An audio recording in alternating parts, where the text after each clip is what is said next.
Let's do it.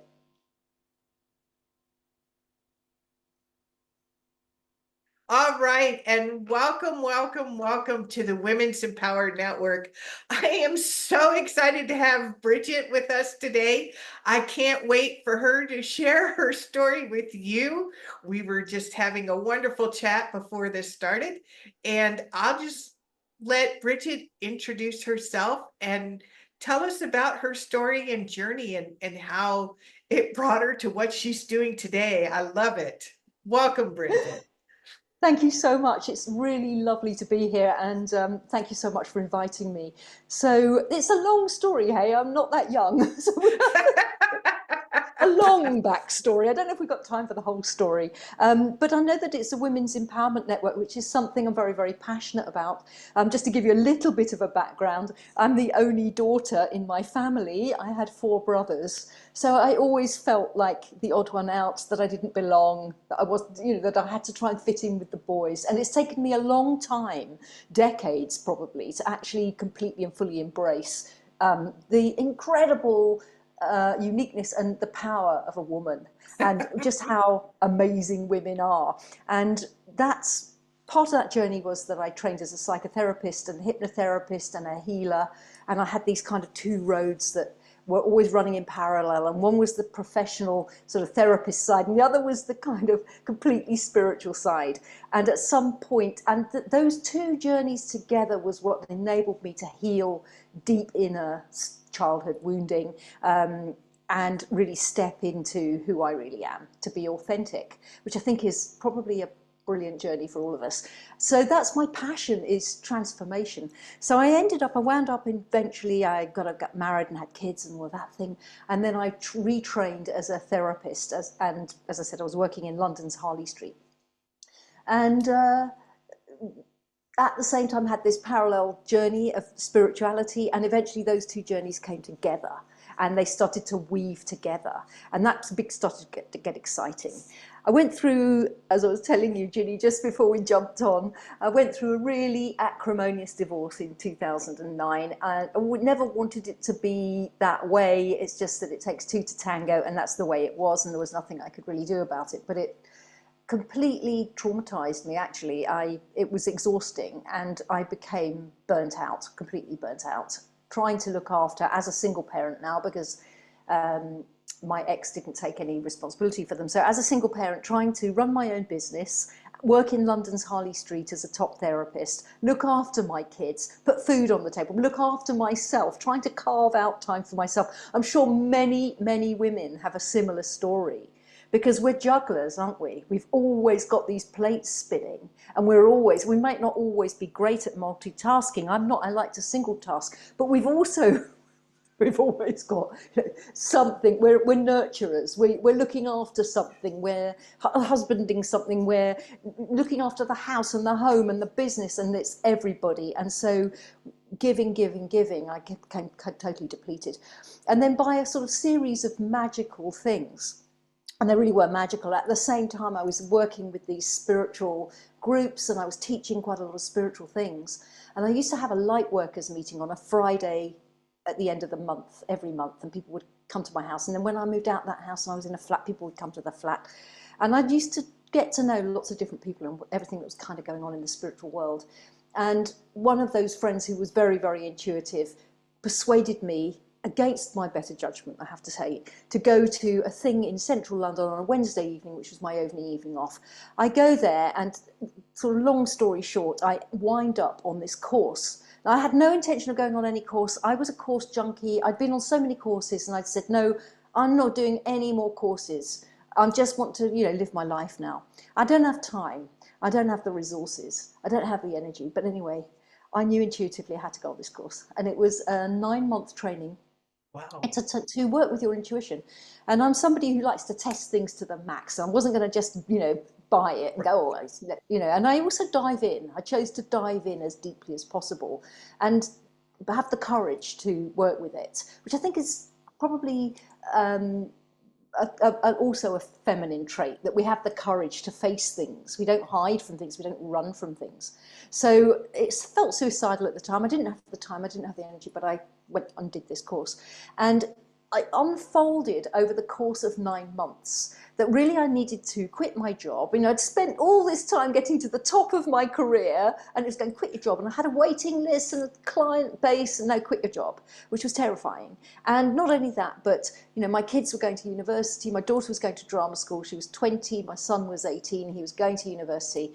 And I was getting, just pack your bags, or pack a bag actually, and go to South Africa. I had never been to South Africa in my life, I have to tell you. I thought at first it was have a holiday in South Africa. I needed a holiday, I needed a vacation. I was really exhausted. So I blocked it out in my diary for October, which was the end of that course and the beginning of spring here, because we're in winter right now. My younger brother had been to Cape Town in South Africa, where I am, right on the very, very bottom of Africa, right on the ocean. Right by Table Mountain. My younger brother had been here and he just said to me, you'll love it. So that's all I had to go on. And at last minute, I got to know I was introduced to 3 people last minute as well. So it really felt crazy. I rented out my flat and then I packed one big suitcase and I came to South Africa and it was absolutely terrifying. And I don't know how I did it really, but it actually worked out unbelievably well. As things began to unfold, and I think this is something that happens with life, it's like a flower that's blooming and unfolding to the light. And as we reach for that light, and as we heal ourselves, and as we keep following our own intuitive guidance, I call it GPS, your greater powerful self is guiding you constantly.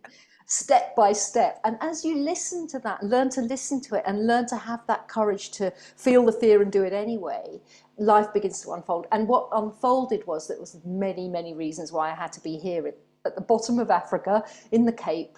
I ended up, after a year of being here, meeting a wonderful man who's now my husband. So I'm married to a South African. I ended up selling my flat in London and having a house built here, overlooking the ocean and overlooking the mountain. And I've given up all of my therapy work. And what I do now is I'm an author and a spiritual teacher. So there's probably lots of important bits I've missed out. And I don't know if that's kind of what you're looking for, but that's my journey. And so, yeah, and I just will say my name is Bridget Finklaire, and obviously I'm English, and I now live in Cape Town, South Africa. It's a beautiful, beautiful story. And it's just, I love synchronicities. And I love when I notice them, because one of the posts that I put in our group today was believing is seeing, you know, and having talking about James Redfield, the Celestine prophecy, you know, that you just go on these clues and it does take trust and faith, and it feels sometimes like you're jumping off into an abyss going, what the heck am I doing? You know, so I love your spirit. I love your courage. And I wish we could plug that into every woman we meet, right? Yeah, right. Yeah. So thank you for that. And very interesting, because what I now do, I put together a training. It wasn't just for women, but the first one I did was women. It was all women. And I suspect one or two men will come along, but it is mostly appealing to women. And I've put it on hold because I had a few little health issues I had to resolve. And then I was guided to actually write a book. So I'm in the middle of writing the book. And that talks very much about both Joseph Campbell's hero's journey and Maureen Murdoch's heroine's journey. And we talk about how our life and the things that we want to create in our life take us on these journeys. And yeah, we do go into the abyss. And we have to have that higher faith that we're resurrected by the power of love. And so a lot of my work now is really teaching people to be empowered to take their own journey. It's not me telling you what to do, it's me giving you a map. And you are then responsible for taking the journey. And it's an intuitive journey. And it's a journey into self, because we have to heal things within ourselves and become aware of ourselves and our shadow. And that's really come from my therapy background. We also have to listen to that intuition, and really women, we all are intuitive, but women particularly, we're much more intuitive than we think. And I think what happens in the modern world is we hear that intuitive voice and we can easily bat it away. You know, the voice says turn left at the lights, and you go, don't be silly, that's the long way round, I'm going to go straight on. And you go straight on and you hit a roadblock and you think, oh, why didn't I listen and go left? You see, this is, women are very, very intuitive. We have a knowing about things. We know when things are off. We know when things are not quite right and when they're not true, when they are true. We know when we really should be doing something, even if we're not. So it's really about tapping into that intuition, and it's called the bone circle, and the foundation bone is love is the way. So love really is the way for everything. It's the way that we heal this world, actually. It's the way that we should treat others. It's the way we should treat ourselves. And when you follow your heart and your soul, and love is the way, everybody benefits, and it's a ripple effect. And my aim, I guess, with that is for those who are open to that journey, is to take them through that journey. And it's a circle. So it's really a spiral, actually, but it's a circle of people that can support each other.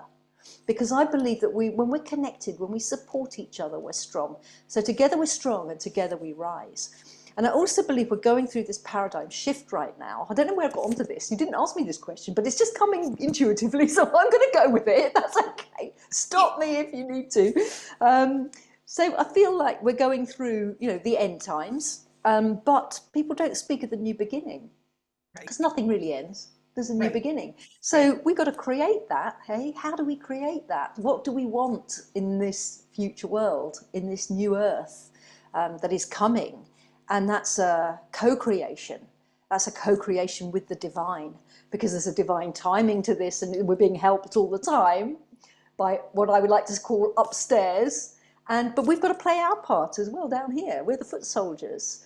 So that's kind of where my work has shifted to. And that was only really made possible by the fact that I came to South Africa. So I didn't have to work anymore. I didn't have to look after my children or keep the flat going. I could come here, and that enabled me to just be able to do this work without kind of worrying about, am I earning enough money to do X, Y, and Z? And to go deeper into who I am and what I'm about and what I'm here to do.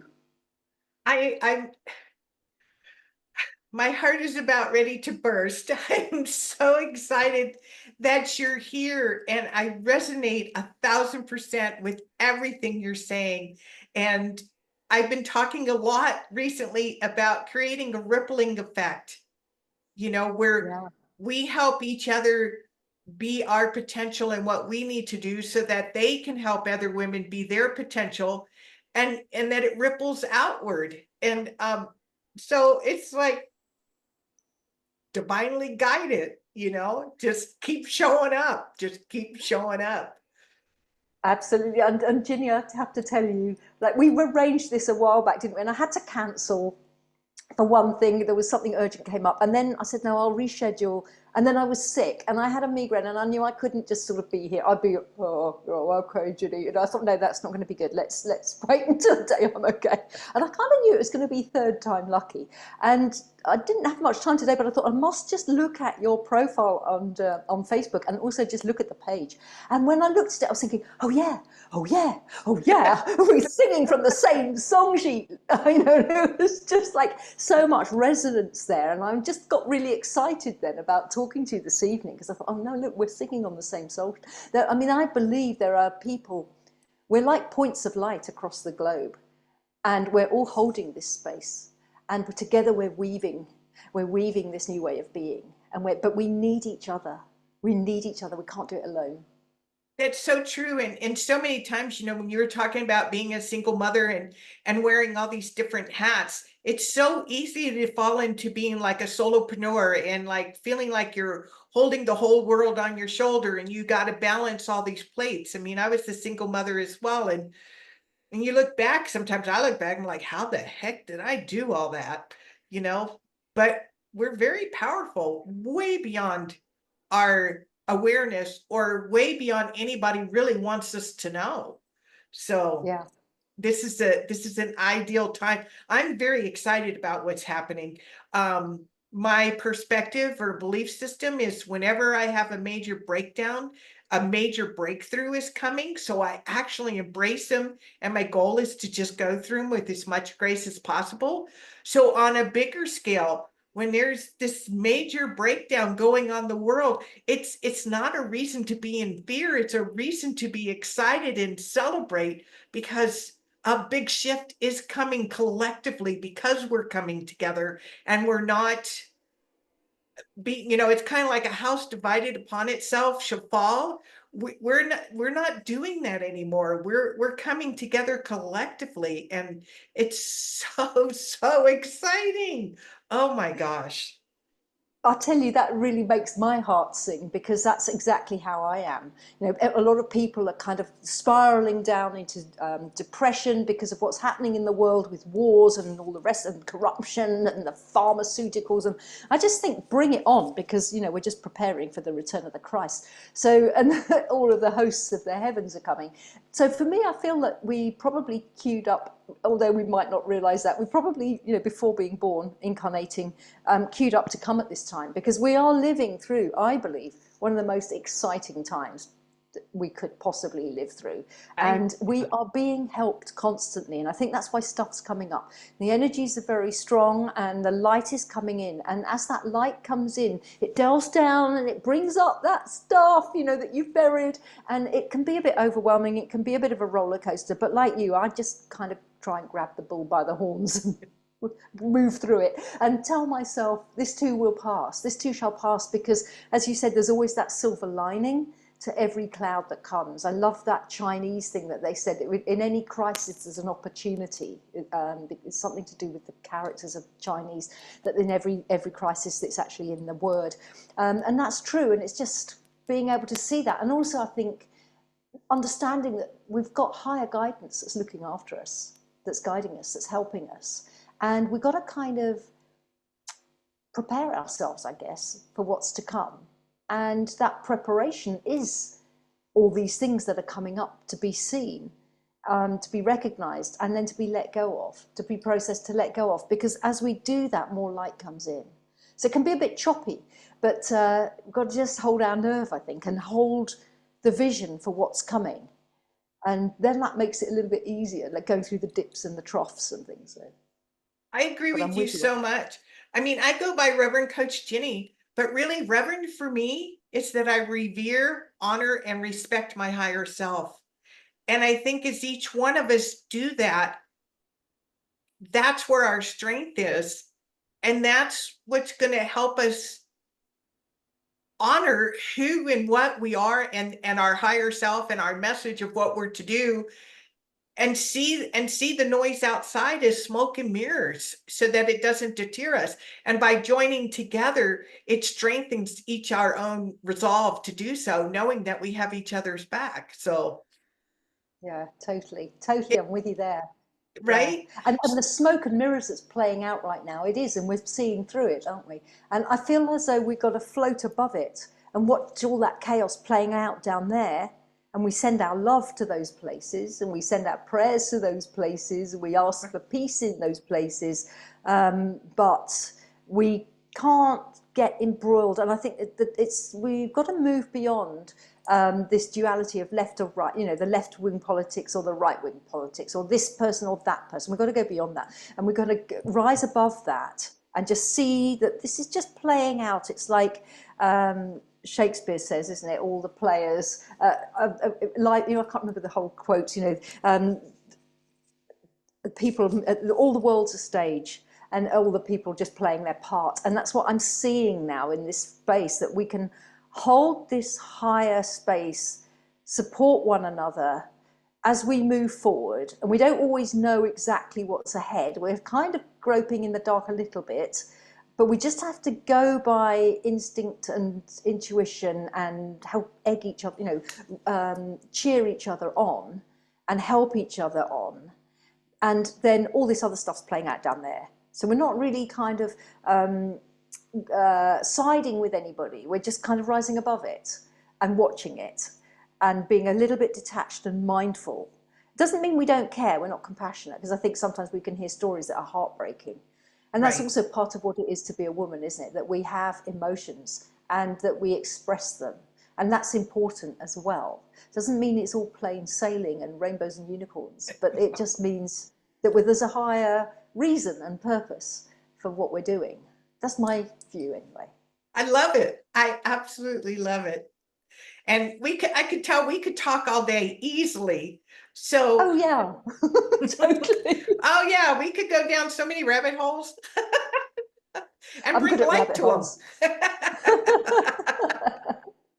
But to tie this up, is there any final words of wisdom that are coming to mind that you want to share with the women in the group that maybe are, in the darkest part of their journey?